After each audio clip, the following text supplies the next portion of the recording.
Beirut में Israel की बमबारी हुई है। बेरूत में लगातार 3 धमाके हुए। हमले में हिज्ब की साइट ध्वस्त हो गई। हिजबुल्लाह के 4 लड़ाके मारे गए हैं।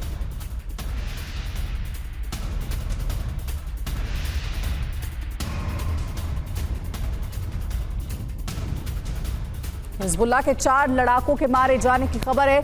हिजबुल्लाह की साइट को ध्वस्त कर दिया गया। इस हमले में आईडीएफ की ओर से यह बड़ा हमला था।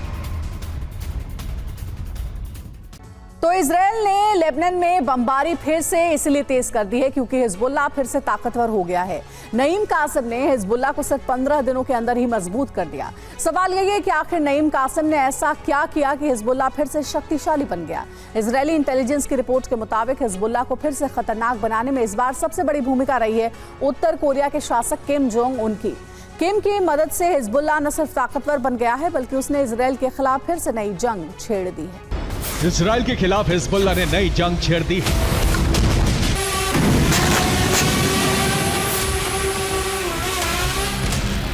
इजरायल की धरती पर हिजबुल्लाह जबरदस्त हमले कर रहा है।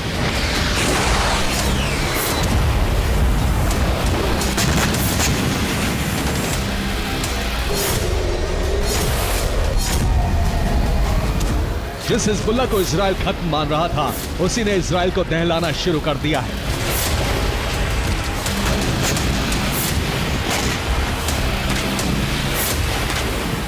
हिजबुल्लाह के ये हमले इस बात के प्रमाण हैं कि हिजबुल्लाह फिर से ताकतवर हो गया है।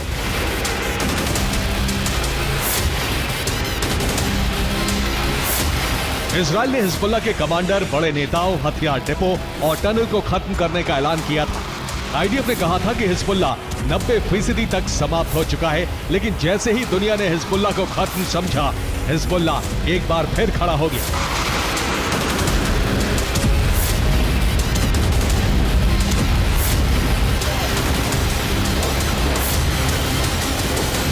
हिजबुल्लाह की इस ताकत के पीछे रूस और ईरान की बारूदी सप्लाई माना जा रहा था, लेकिन 48 घंटे के अंदर लेबनान में इजरायली सेना के ऑपरेशन के दौरान कई चौंकाने वाले खुलासे हुए हैं।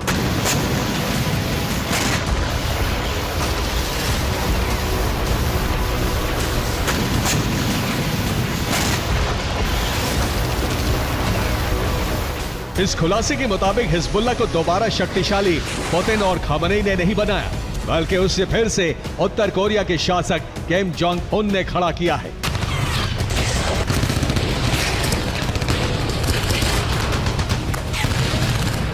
हिजबुल्लाह को उत्तर कोरिया से बारूदी बैकअप मिला, उसकी शक्ति बढ़ी तो उसने इजरायल में फिर से बारूदी वज्रपात शुरू कर दिया।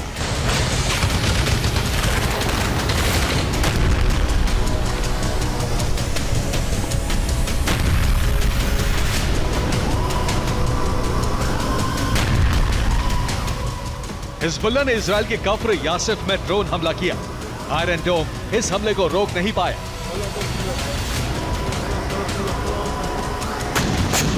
हिजबुल्लाह ने कफ्र किला में विस्फोट कर आईडीएफ की टुकड़ी को खत्म कर दिया।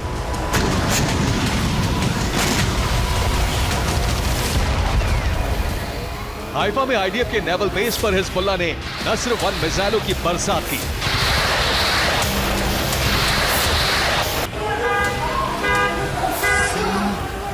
हिजबुल्लाह ने इजरायल में 5 बैलिस्टिक मिसाइलें दागी। इजरायल ने 4 को इंटरसेप्ट कर लिया, जबकि 1 मिसाइल विस्फोट करने में कामयाब रही। इजरायल के तामरा शहर में हिजबुल्लाह के रॉकेट टारगेट को हिट करने में सफल रहे।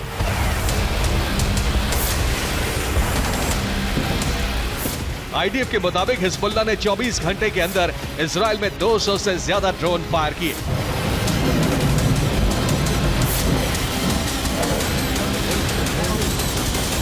हिजबुल्लाह ने इजरायल के खिलाफ नई और बड़ी जंग तब छेड़ी जब उत्तर कोरिया ने उसे हथियार, गोला बारूद देकर ताकतवर बना दिया।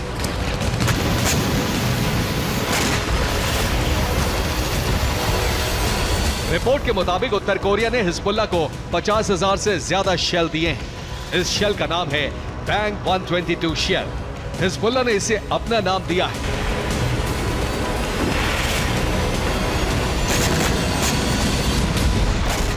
हिजबुल्लाह अब बैंग 122 से ही हमले कर रहा है, जिसे इजरायल के एयर डिफेंस सिस्टम इंटरसेप्ट नहीं कर पा रहे।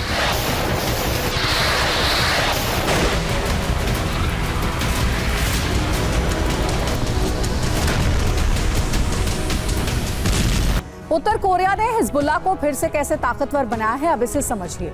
उत्तर कोरिया की कंपनी लेबनान में हिजबुल्लाह के लिए मजबूत और गहरी सुरंगें बना रही है। हिजबुल्लाह के लिए सुरंगों का निर्माण कर रही उत्तर कोरियाई कंपनी का नाम है कोमिट। हैरानी की बात यह है कि हिजबुल्लाह की इन सुरंगों के लोकेशन के बारे में इजरायली सेना को पता नहीं है। सुरंगों में उत्तर कोरिया के रडार और डिफेंस सिस्टम भी पहुंच चुके हैं। इन सुरंगों में उत्तर कोरिया और ईरान से आए अत्याधुनिक ड्रोन और गोले बारूद रखे हैं। उत्तर कोरिया की यही वो सैन्य मदद है जिसके चलते हिजबुल्लाह फिर ताकतवर बन गया है। हिजबुल्लाह अब उत्तर कोरिया के हथियारों से हमले कर रहा है।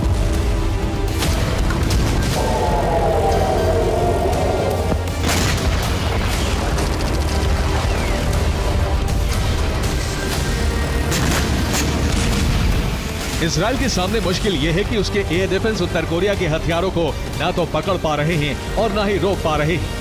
किम की मदद से हिजबुल्लाह न सिर्फ शक्तिशाली हो गया है बल्कि इजराइल में उसके हमले भी सटीक हो गए।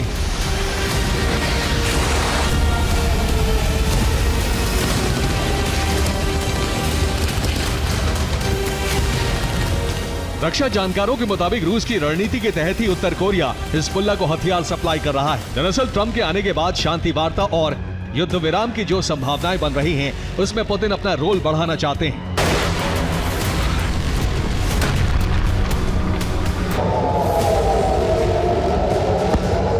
अमेरिका पर दबाव बनाने के लिए पुतिन अमेरिका विरोधी ताकतों को उत्तर कोरिया की मदद से मजबूत कर रहे हैं। किम की मदद से हिजबुल्लाह फिर से ताकतवर हुआ तो इजरायली सेना उसे कमजोर करने के लिए फिर से नया सैन्य अभियान शुरू कर देगी।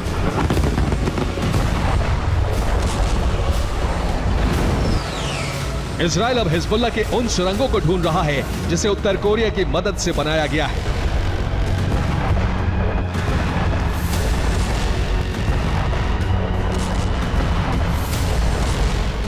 लेबनान के तायरे में आईडीएफ ने हिजबुल्लाह के कई कमांड और कंट्रोल सेंटर को तबाह कर दिया। तायरे में ही इजरायल ने हिजबुल्लाह के इंटेलिजेंस सेंटर को जला दिया।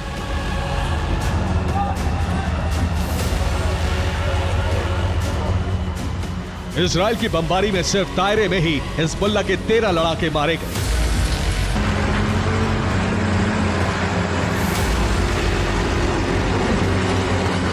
बैरूत के दाहिया में इजरायल ने हिजबुल्लाह से जुड़ी 9 इमारतों को ध्वस्त कर दिया। दक्षिणी बैरूत में इजरायल ने एक के बाद एक लगातार 12 बमबारी की।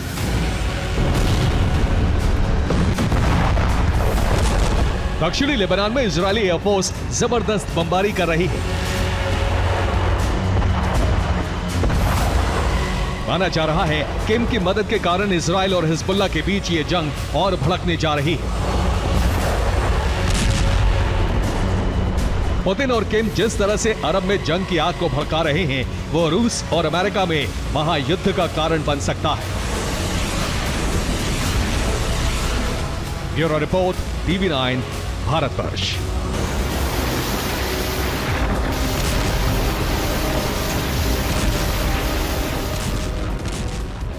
और एक बड़ी खबर है, इजराइल के हाइफा में कई धमाके हुए हैं। आईडीएफ बेस के पास कई रॉकेट ब्लास्ट हुए। हिजब के हमले से लगा आपातकाल। हिजबुल्लाह के हमले की वजह से इमरजेंसी लागू किया गया है क्योंकि लगातार हमले किए जा रहे हैं।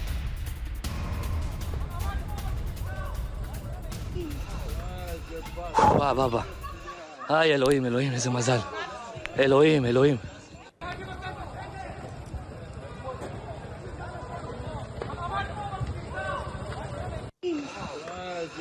वाह वाह वाह, हाय אלוהים, אלוהים, איזה मजाल. אלוהים. इलेक्शन कैंपेन में डोनाल्ड ट्रंप ने वादा किया था कि वो रूस यूक्रेन की जंग रुकवा देंगे। इसलिए ट्रंप के राष्ट्रपति निर्वाचित होने के बाद ये माना जा रहा था कि पुतिन और ट्रंप के बीच केमिस्ट्री अच्छी होगी और युद्ध विराम का रास्ता खुलेगा। लेकिन अब ब्रिटेन की एक खुफिया रिपोर्ट में पता चला है कि ट्रंप युद्ध रुकवाने का नहीं बल्कि पुतिन को मजबूर करके घुटनों पर लाने की महाविनाशक योजना पर काम कर रहे हैं। राष्ट्रपति बनते ही ट्रंप ऐसा खतरनाक निर्णय ले सकते हैं जिसे लेने की हिम्मत जो बाइडेन भी नहीं कर पाए। इस रिपोर्ट में देखिए, ट्रंप के करीब रहे और ब्रिटेन की खुफिया एजेंसी MI6 के पूर्व प्रमुख ने कौन सा सनसनीखेज खुलासा कर दिया है। क्या पुतिन ने ट्रंप की तारीफ में जल्दबाजी कर दी? क्या ट्रंप पुतिन को बाइडेन से भी बड़ी टेंशन देने वाले हैं? क्या ट्रंप का युद्ध विराम वाला वादा रूस पर भारी पड़ने वाला है?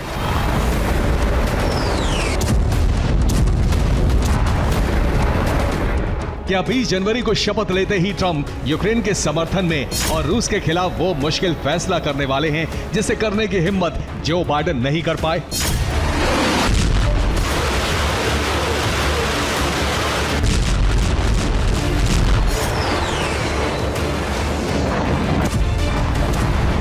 डोनाल्ड ट्रंप के अमेरिका का अगला राष्ट्रपति बनने के बाद रूस को कोई राहत नहीं मिलने वाली, बल्कि पुतिन की परेशानी 100 गुना और बढ़ जाएगी, क्योंकि डोनाल्ड ट्रंप पुतिन को युद्ध विराम पर मजबूर कर देने के खतरनाक प्लान पर काम कर रहे हैं। ये सनसनीखेज खुलासा ब्रिटिश खुफिया एजेंसी MI6 के एक्स चीफ ने किया है।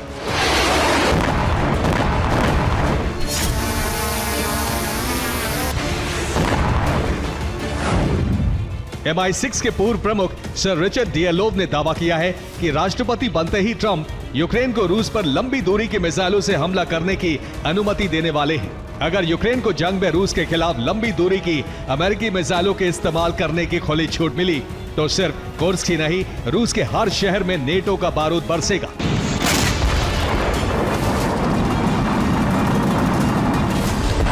ऐसा नहीं है कि अभी यूक्रेन के पास अमेरिका की दी हुई लंबी दूरी की मिसाइलें नहीं हैं। ऐसा भी नहीं है कि यूक्रेन ने जंग में उनका इस्तेमाल नहीं किया।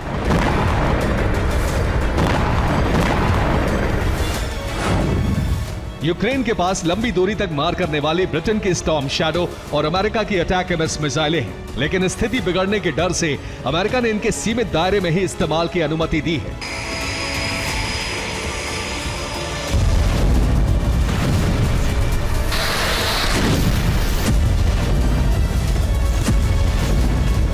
अभी तक यूक्रेन की सेना ब्रिटेन की स्टॉर्म शैडो और अमेरिका की अटैक-एमएस मिसाइलों का इस्तेमाल सिर्फ क्रीमिया और उन इलाकों में कर रही है जिन पर रूस ने कब्जा कर लिया है। लेकिन अभी तक रूस के किसी भी बड़े शहर पर अमेरिका या नेटो की विनाशकारी मिसाइलों ने वैसी तबाही नहीं मचाई जैसी तबाही रूस की मिसाइलें कीव से लेकर खारकीव तक मचा चुकी हैं।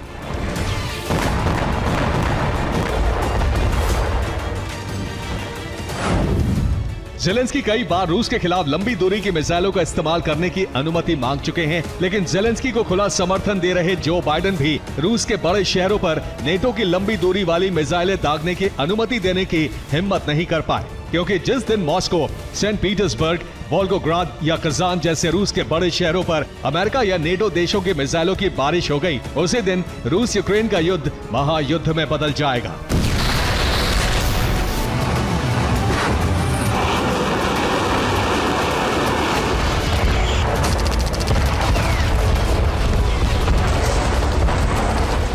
लेकिन क्या ट्रंप युद्ध खत्म करवाने के लिए वो महाविनाशकारी फैसला ले सकते हैं जो दूसरा विश्व युद्ध खत्म करवाने के लिए 6 अगस्त 1945 को अमेरिका ने तत्कालीन राष्ट्रपति हैरी एस ट्रूमैन ने लिया था?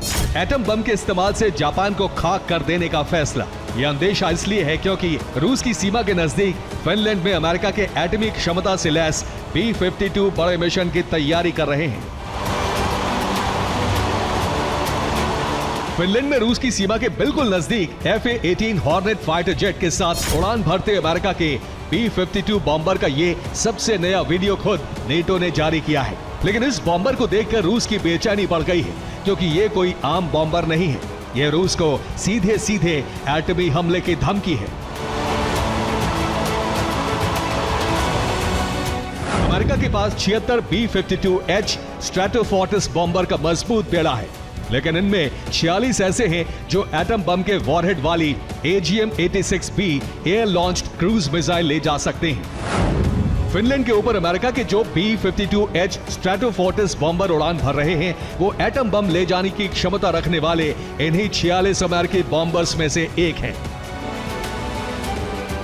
फिनलैंड और स्वीडन नेटो के सबसे नए सदस्य हैं। रूस पर दबाव बढ़ाने के लिए अमेरिका ने अपने सबसे शक्तिशाली हथियार और न्यूक्लियर बॉम्बर से फिनलैंड में शक्ति प्रदर्शन शुरू कर दिया है।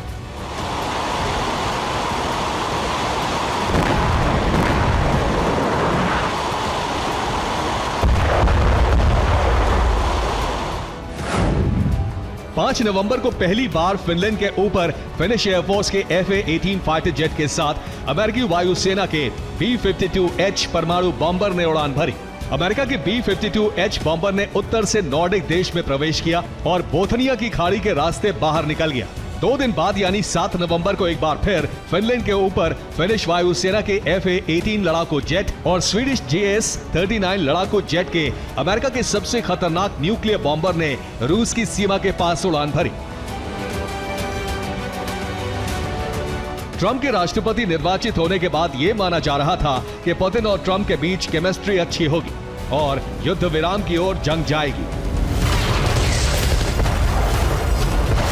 इसके लिए ट्रंप की एक युद्ध योजना लीक हुई थी। इस योजना में रूस और यूक्रेन के बीच 800 मील का बफर जोन लागू करने और 20 साल तक यूक्रेन को नेटो में न शामिल करने की बात कही गई थी। लेकिन MI6 के एक्स चीफ के नए खुलासे के मुताबिक टीम ट्रंप युद्ध विराम के बजाय रूस के साथ आर पार पर विचार कर रही है और इसीलिए ट्रंप के चुनाव जीतते ही पेंटागन ने पुतिन को तबाही का ट्रेलर दिखाकर युद्ध विराम के लिए दबाव बनाना शुरू कर दिया है।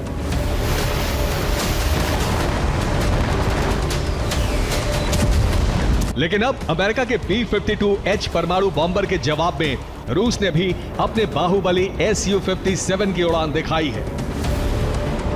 Bureau report, TV9 Bharatvarsh. Ukraine जंग को रोकने के लिए ट्रंप ने प्लान बनाया है। यूक्रेन में बफर जोन बनाएगा। अमेरिका और यूक्रेन में तैनात हो सकते हैं ब्रिटिश सैनिक। 20 साल तक नाटो सदस्य बनने से दूर रहेगा यूक्रेन, ये कहा जा रहा है। द वॉल स्ट्रीट जर्नल के हवाले से ये बड़ी खबर है। यूक्रेन में बफर जोन अमेरिका बनाएगा, ये जानकारी मिल रही है। ब्रिटिश सैनिकों की भी तैनाती यूक्रेन में की जाएगी।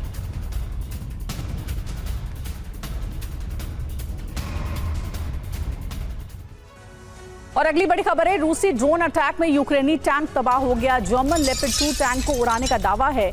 ड्रोन हमले के बाद टैंक में आग लग गई। रूस बॉर्डर के ग्लश्कोव्स्की इलाके में हमला हुआ है।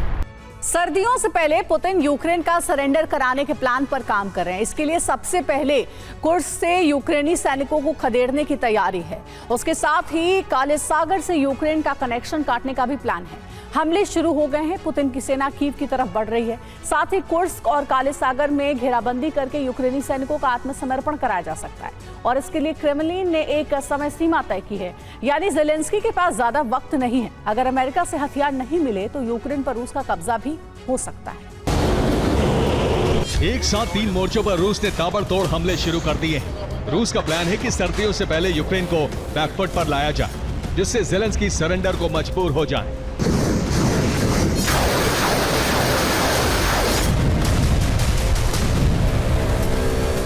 ओडेसा पोर्ट पर तबाही।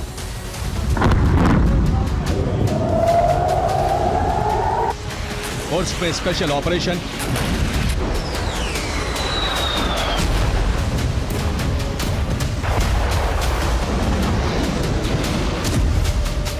काला सागर में रूस की घेराबंदी।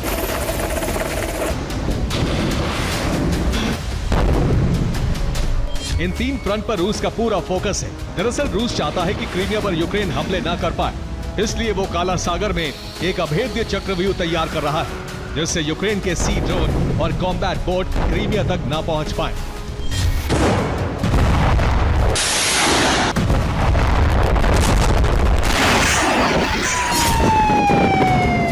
इसके अलावा ओडेसा पर हमला करके रूस काला सागर से लिंक पोर्ट को पूरी तरह तबाह कर देगा, जिससे काला सागर से यूक्रेन का कनेक्शन पूरी तरह से खत्म हो जाए।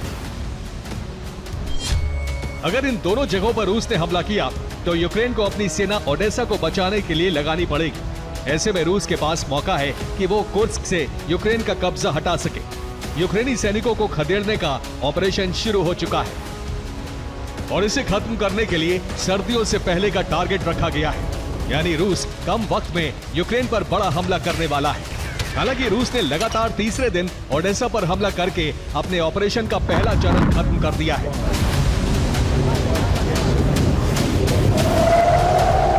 दरअसल ये हमले रूस की कारोबारी और सैन्य मंसूबे को पूरा करने के लिए किए जा रहे हैं। अगर काला सागर पूरी तरह से रूस के कब्जे में आ गया तो पूर्वी यूरोप का सप्लाई रूट पूरी तरह कट जाएगा। फिर नेटो को बैकफुट पर आना पड़ सकता है।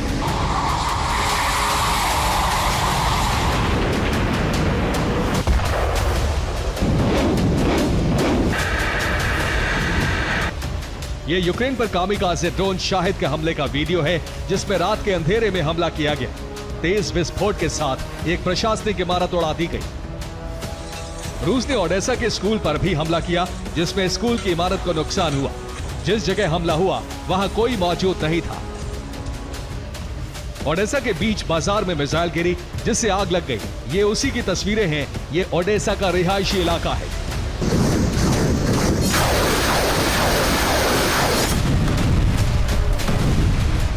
इसी तरह के हमले यूक्रेन में जगह जगह किए जा रहे हैं, जिससे ज़ेलेंस्की घबराकर सरेंडर कर दे। लेकिन ज़ेलेंस्की को उम्मीद है कि अमेरिका से मदद मिलती रहेगी, जिससे वो युद्ध में टिका रहेगा। रूस के हमले इतने विध्वंसक हैं, जिससे वो यूक्रेनी सैनिकों को आत्मसमर्पण के लिए मजबूर कर दे। इस तस्वीर को देखिए। तुर्की से यूक्रेन को मिला TB2 पूरी तरह ध्वस्त हो गया।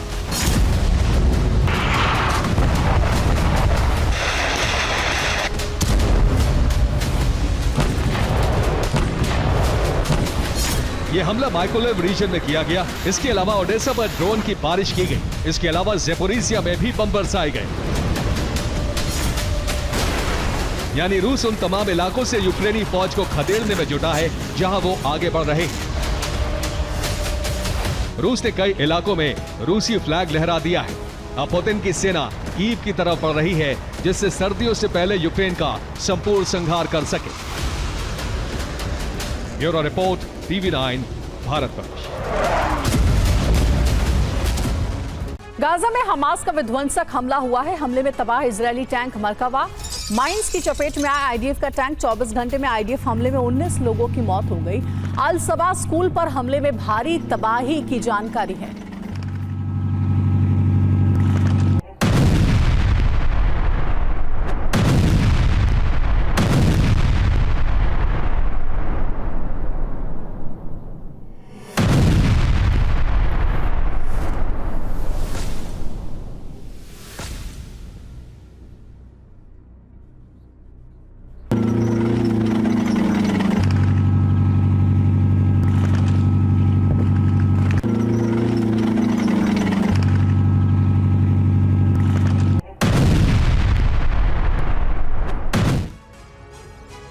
और इधर दाहिया में हिजबुल्ला के कमांड सेंटर पर हमला हुआ है। हिजबुल्ला के वेपन प्लांट पर पिन पॉइंट हमला। हिजबुल्ला के मिसाइल स्टोरेज को मिली थी खबर। हमले में मिसाइल और ड्रोन स्टोरेज तबाह हो गया।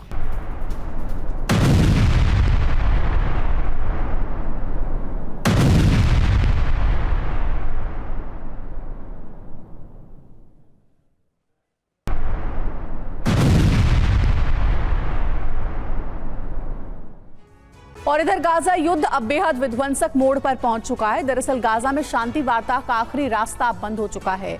मध्यस्थता की कोशिश में लगे कतर ने हमास को अपना राजनयिक कार्यालय बंद करने का आदेश दिया है। साथ ही हमास नेताओं को देश छोड़ने के लिए कहा गया है। ऐसे में सवाल है कि क्या अब गाजा युद्ध अंतहीन हो चुका है? इस रिपोर्ट में देखिए पूरी खबर। गाजा में बरसता ये इजरायली बारूद कब रुकेगा, अब कोई नहीं जानता।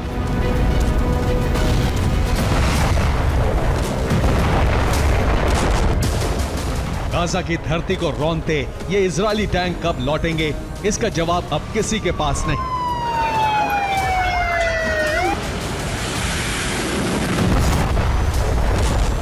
इसकी वजह है गाजा युद्ध का अंतहीन होना।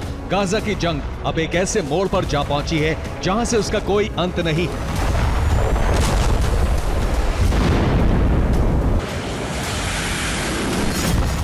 दरअसल गाजा में सीज़फायर का आखिरी रास्ता भी अब बंद हो गया है। कतर ने हमास को अपना राजनयिक कार्यालय बंद करने के लिए कहा है। हमास के नेताओं को भी कतर छोड़ने के आदेश दिए गए हैं। इसे लेकर 28 अक्टूबर को हमास को नोटिस जारी किया गया था।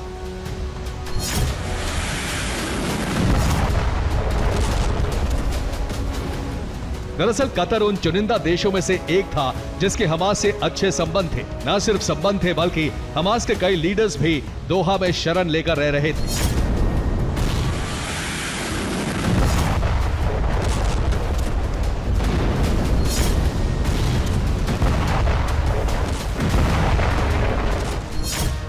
दरअसल 7 अक्टूबर के हमले के बाद अमेरिका कतर से बातचीत कर रहा था। अमेरिका ने उसी वक्त कतर सरकार को हमास को निकालने के लिए कहा था। लेकिन इसके बाद अमेरिका शांत हो गया था क्योंकि उसे कतर के जरिए युद्ध विराम की उम्मीद थी।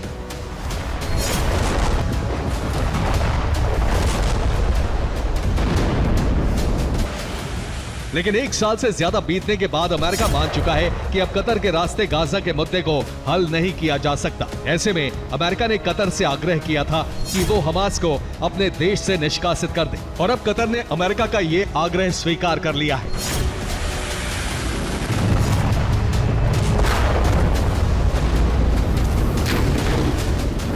हमास की सुरंगों में अब भी 101 इजरायली बंधक कैद हैं। अब कतर के इस कदम के बाद युद्ध विराम और बंधकों की रिहाई का रास्ता भी लगभग बंद हो गया है।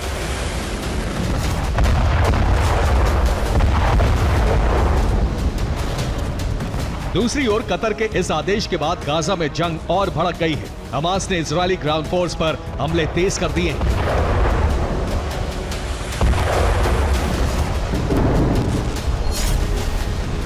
ये उत्तरी गाजा से आया सबसे लेटेस्ट वीडियो है। वीडियो में देखा जा सकता है एक हमास लड़ाका सड़क पर बूबी ट्रैप लगाता है जिसमें फंसकर इजराइल का मरकावा टैंक तबाह हो जाता है।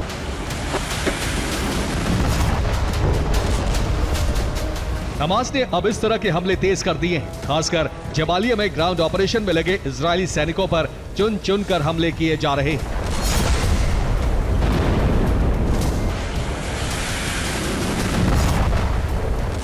हमास की आक्रामक तेवरों के बाद इजरायल ने भी एयर स्ट्राइक तेज कर दी है। बीते 24 घंटे में 2 UNRWA स्कूल पर एयर स्ट्राइक की गई जिसमें 17 लोगों की मौत हो गई। जबालिया में इजरायल ने हमास के 3 ठिकानों पर बमबारी की, वहीं राफा में 2 अलग अलग जगहों पर हमले किए गए।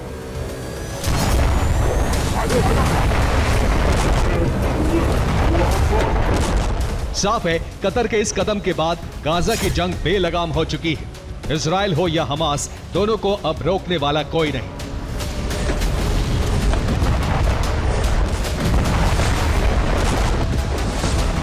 Bureau report, TV9 Bharatvarsh.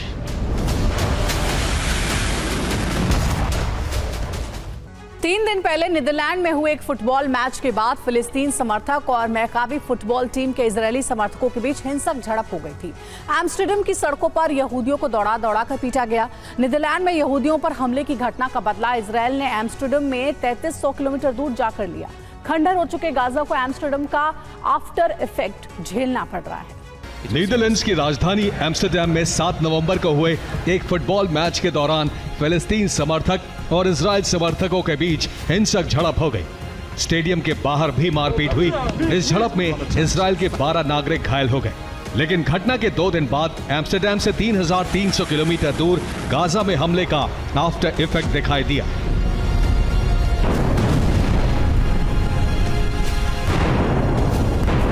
फिलिस्तीन समर्थकों ने एम्स्टर्डम में इजरायली समर्थकों के साथ मारपीट की और इजराइल ने यह गुस्सा खंडहर हो चुके गाजा के घरों को खाक में मिलाकर निकाला। इजराइल के सैनिकों ने गाजा में खंडहर हो गए घर जला दिए। युद्ध शुरू होने के 1 साल बाद ये गाजा की सबसे नई तस्वीर है जहां सिर्फ मलबा बाकी बचा है।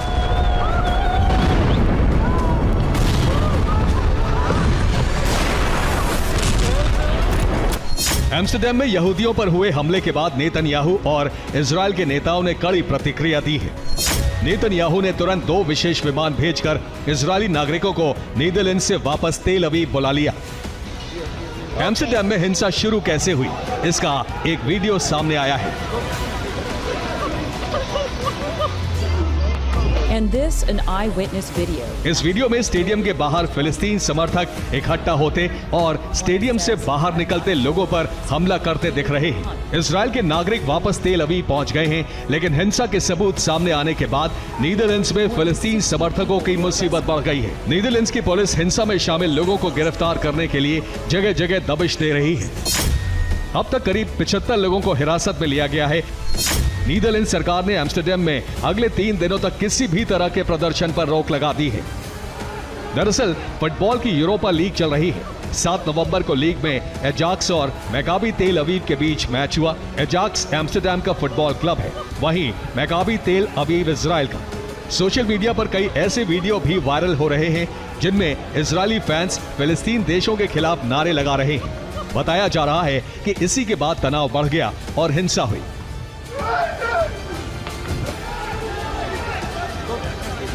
Bureau report, TV9 Bharatvarsh.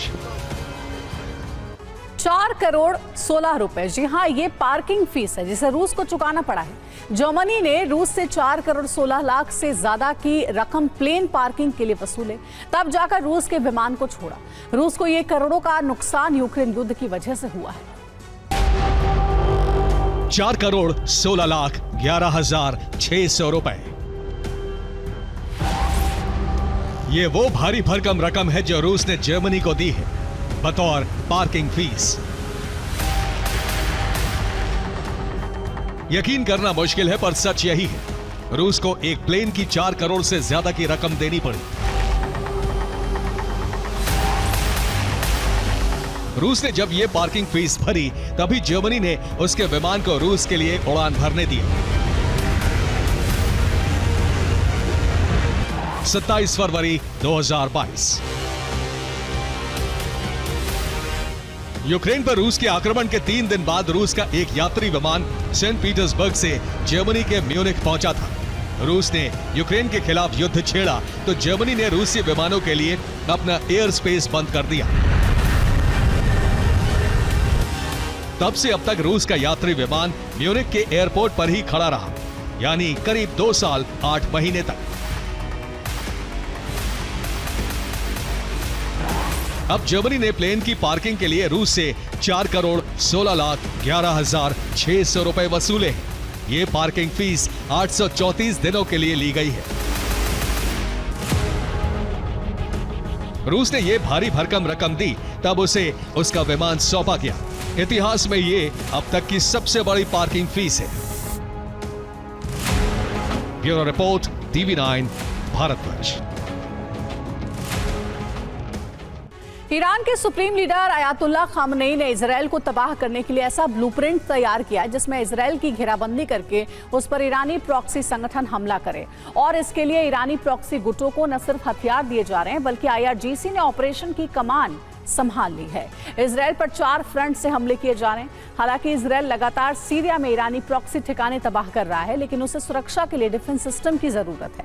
America से डिफेंस सिस्टम की खेप मिलने का भरोसा पेंटागन से मिल गया है। यानी इजरायल एक सुरक्षा चक्रव्यूह तैयार करके ईरानी प्रॉक्सी से लंबे युद्ध की तैयारी में है, जिसमें अमेरिका उसकी मदद कर रहा है। यानी अब अरब में नए पैटर्न का युद्ध कभी भी शुरू हो सकता है, जिसमें ईरान समर्थित संगठन फ्रंट लाइन पर आ सकते हैं। इजराइल बड़े संकट में घिर गया है। हमास लड़ाके गोरिल्ला वार कर रहे हैं।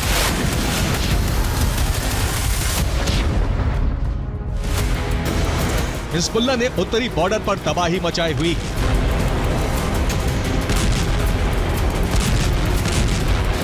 सीरिया से इजराइल पर रॉकेट दागे जा रहे हैं।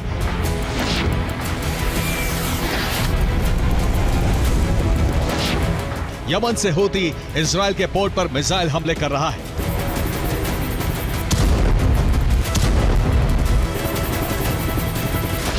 ईरानी प्रॉक्सी संगठन हमलावर हो उठे। इसके पीछे की वजह जान लीजिए।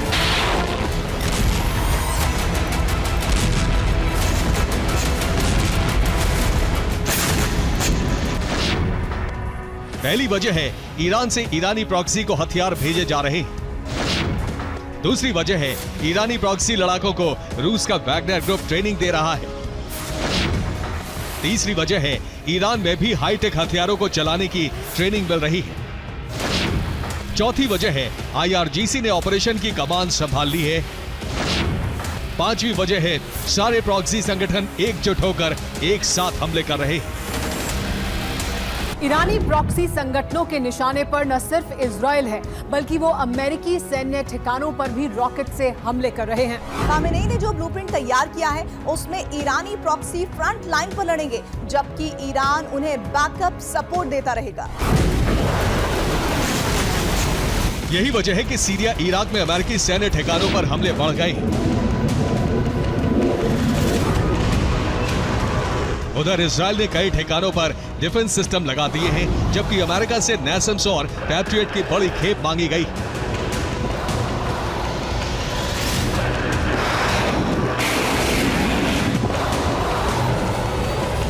पिछले कुछ वक्त में ईरानी प्रॉक्सी के पैटर्न में बड़ा बदलाव आया है। जिसमें प्रॉक्सी न सिर्फ रॉकेट बल्कि मिसाइल का ज्यादा इस्तेमाल कर रहे हैं।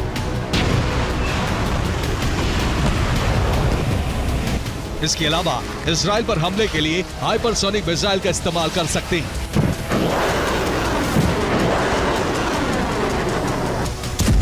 यह हमला ठीक वैसा ही होगा जैसे ईरान ने इजराइल को दहलाया था।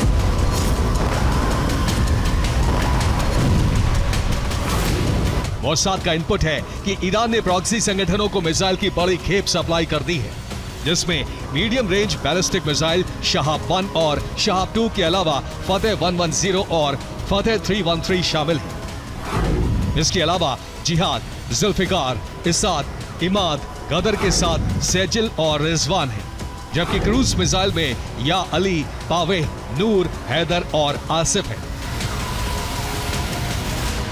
ईरान ने फतह मिसाइल की एक खेप कतायब हिजबुल्लाह को भेजी है, जो इराक से सीरिया होते हुए लेबनान में हिजबुल्लाह के ठिकानों पर पहुंचाई जा रही है। हुती को ईरान से एंटी शिप मिसाइलें दी गई हैं, जिससे टास्क फोर्स और पश्चिमी देशों के जहाजों पर हमला किया जा सके। इसके अलावा इजराइल के पोर्ट और सैन्य ठिकानों पर हमले के लिए मीडियम रेंज की मिसाइलें दी जा रही हैं। साथ ही हाइपरसोनिक मिसाइल फतेह के जरिए हुती बड़ा हमला कर सकता है। इन मिसाइल हमलों के आगे इजराइल बेहद बेबस नजर आ रहा है। उसने अमेरिका से थाड के अलावा दूसरे डिफेंस सिस्टम मांगे हैं, जिससे अपने सैन्य ठिकानों पर 3 लेयर चक्रव्यूह तैयार कर सके।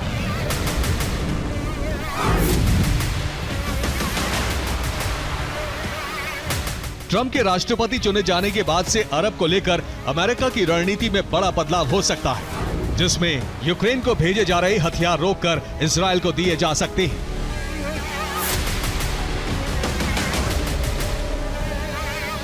जिससे इजराइल की सुरक्षा मजबूत की जा सके।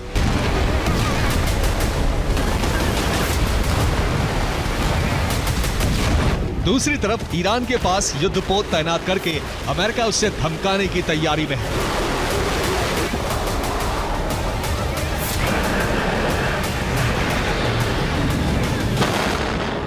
अमेरिका के टारगेट्स पर ईरान के नेवल पोर्ट हैं, क्योंकि ईरान ने सीक्रेट मिसाइल की तैनाती इन्हीं पोर्ट पर की है। ईरान के 6 पोर्ट अमेरिकी युद्धपोत के निशाने पर हैं।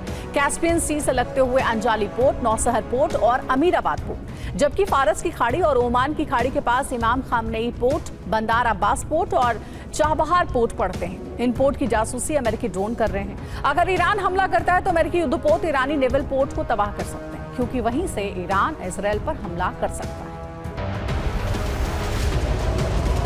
ईरान से हथियार प्रॉक्सी गुटों को भेजे जा रहे हैं, जिनके दम पर वो हमले कर रहे हैं। हुती ने इन्हीं हथियारों से अमेरिका का रीपर ड्रोन मार गिराया।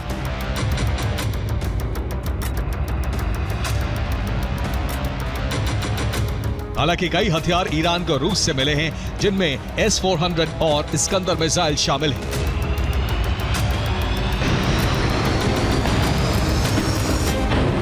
जिन्हें ईरान ने अपने न्यूक्लियर ठिकानों की सुरक्षा के लिए लगा दिया है।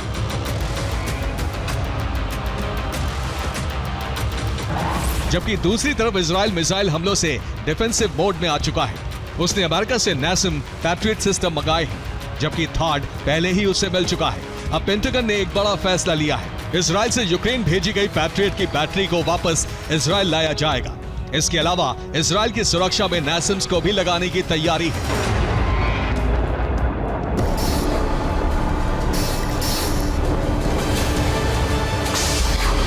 क्योंकि ईरानी प्रॉक्सी के हमले लगातार बढ़ रहे हैं।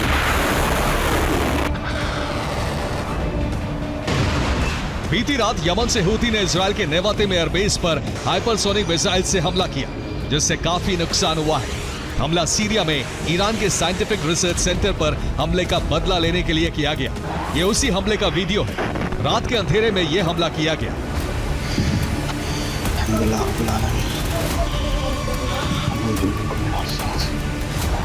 इजराइल ने साइंटिफिक रिसर्च सेंटर को तहस नहस कर दिया था। जिस जगह हमला हुआ वहां ईरानी मिसाइल के कलपुर्जे अलग अलग रूट से लाए जाते थे और वहां उन्हें जोड़ा जाता था।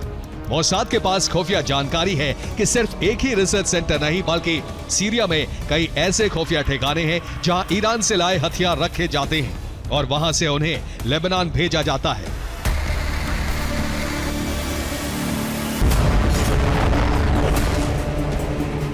मोसाद के इनपुट के बावजूद आईडीएफ हथियारों की सप्लाई नहीं रोक पा रहा है। इसलिए इजराइल ने पहले हमले रोकने के लिए सुरक्षा तंत्र मजबूत करने का ब्लूप्रिंट बनाया है, जिसमें अमेरिका उसकी मदद करने में जुट गया है।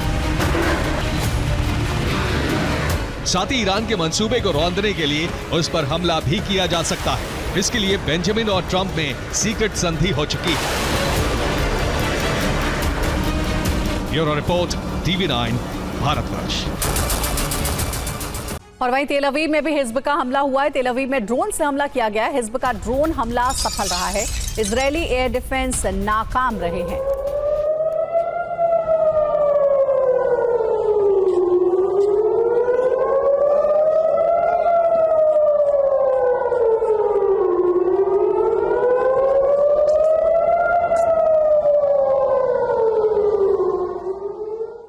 बीते 4 महीने में 3 बार डोनाल्ड ट्रंप की हत्या की कोशिश हुई। हर बार शक की सुई ईरान पर उठी, लेकिन अब यह शक यकीन में बदल गया है। हाल ही में आई अमेरिकी रिपोर्ट में दावा किया गया है कि ईरान ने ट्रंप की हत्या का जाल बुना था।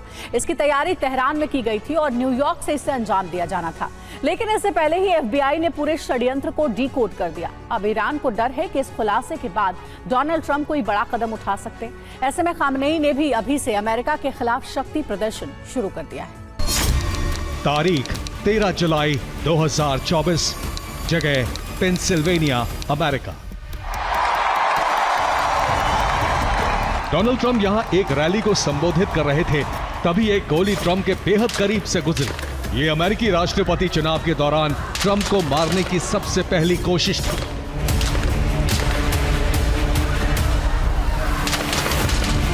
इसके बाद 2 बार ट्रंप की हत्या की कोशिश की गई, लेकिन हर बार हत्यारे नाकाम रहे। अब तक ट्रंप की हत्या की कोशिश में ईरान पर शक था, लेकिन अब यह शक यकीन में बदल गया है।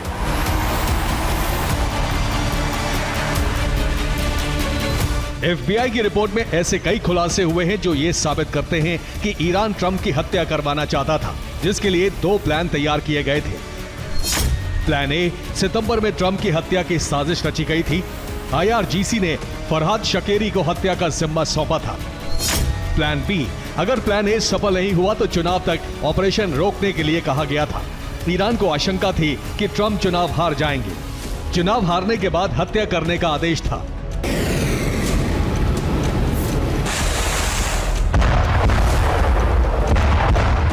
हालांकि FBI की रिपोर्ट में कहीं भी यह जिक्र नहीं है कि ट्रंप पर हुए 3 हमलों में ईरान का हाथ था, लेकिन यह तय है कि ईरान डोनाल्ड ट्रंप की हत्या करवाना चाहता था और IRGC अधिकारियों ने ट्रंप की हत्या की सुपारी भी दी थी।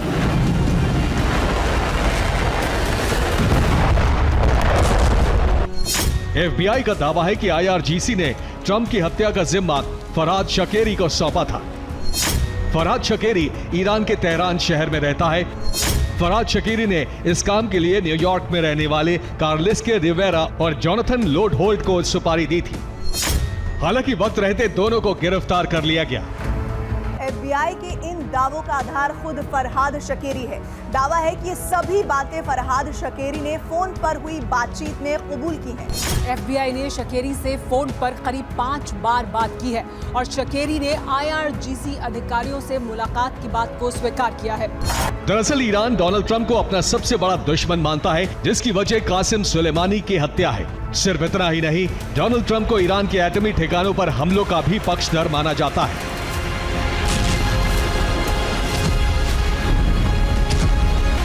ऐसे में ईरान किसी भी हालत में ट्रंप को जिंदा नहीं रहने देना चाहता।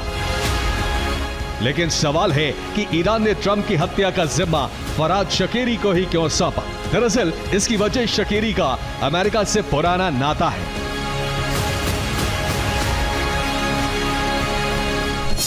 51 साल का शकेरी एक अफगान नागरिक है। बचपन में शकेरी अमेरिका आ गया था। डकैती के आरोप में वो 14 साल जेल में रहा। 2008 में अमेरिका से निर्वासित कर दिया गया। फिलहाल वो ईरान में रहकर अपना गिरोह चलाता है। अमेरिका में भी शकेरी का गैंग एक्टिव है।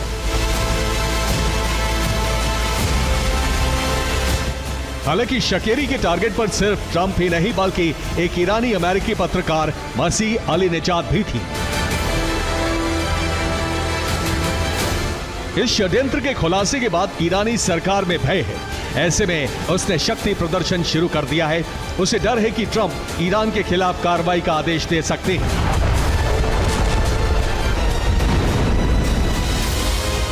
ऐसे में दावा है कि ईरान ने अपनी एक नई मिसाइल का परीक्षण किया है, जिसे शाहरुद स्पेस सेंटर से दागा किया। हालांकि ईरान ने इसका कोई आधिकारिक ऐलान नहीं किया, लेकिन रक्षा विशेषज्ञों की माने तो ये ईरान का ICBM मिसाइल टेस्ट हो सकता है।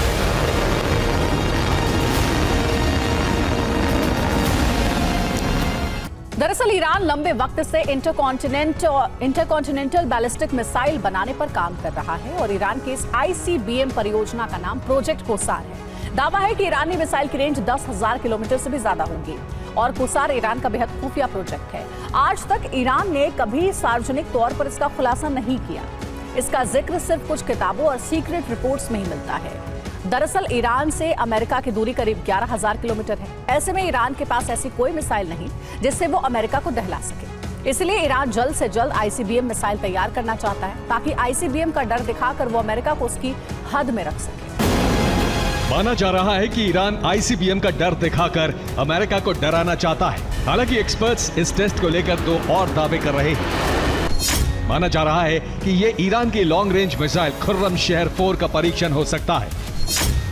वहीं इसे ईरान की एंटी सैटेलाइट मिसाइल भी माना जा रहा है, जिसका मकसद इजरायली जासूसी सैटेलाइट को तबाह करना है।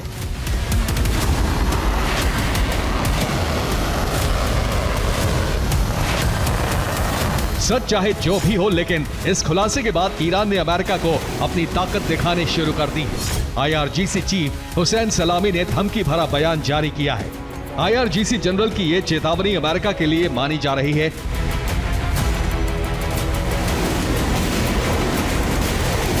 एक तरफ ईरान चेतावनी जारी कर रहा है, तो वहीं ट्रंप से जुड़ी साजिश को लेकर सभी दावों को सिरे से खारिज कर रहा है और इसे मोसाद की खुराफात बता रहा है। ईरान ने अपने बयान में कहा है, ये आरोप बेबुनियाद है। क्या मोसाद ट्रंप को इतना विश्वास दिला सकता है कि ईरान उनकी हत्या करने का प्रयास कर रहा है? ईरान भले इसे मोसाद की साजिश करार दे, लेकिन अमेरिका को खामनेई पर 1% भी यकीन नहीं। ऐसे में ट्रंप की सुरक्षा में रोबो डॉग्स तैनात किए गए हैं।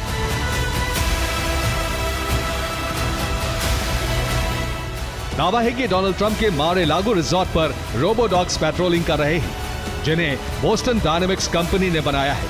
दावा है कि ये रोबो डॉग्स आम कुत्तों से 10 गुना तेज हैं और हर हलचल जल्दी भांप लेते हैं।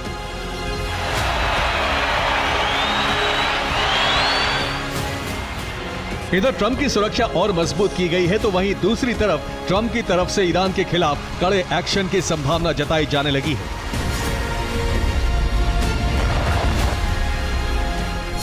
वॉल स्ट्रीट जर्नल का दावा है कि डोनाल्ड ट्रंप बहुत जल्द ईरान पर नए प्रतिबंध लगा सकते हैं। ईरान के न्यूक्लियर प्रोग्राम को लेकर एक्शन लिया जा सकता है। ईरान से व्यापार को लेकर भी नए नियम बनाए जा सकते हैं।